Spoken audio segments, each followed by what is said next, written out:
Magandang araw po sa lahat ng mga viewers. January 2025 pension release, mas maagang matatanggap ng ilang pensioners.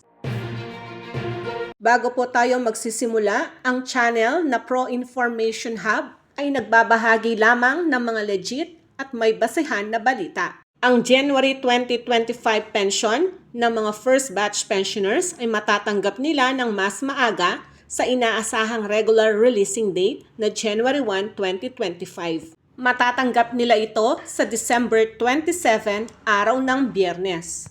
Dahil ang January 1 ay New Year's Day, regular holiday.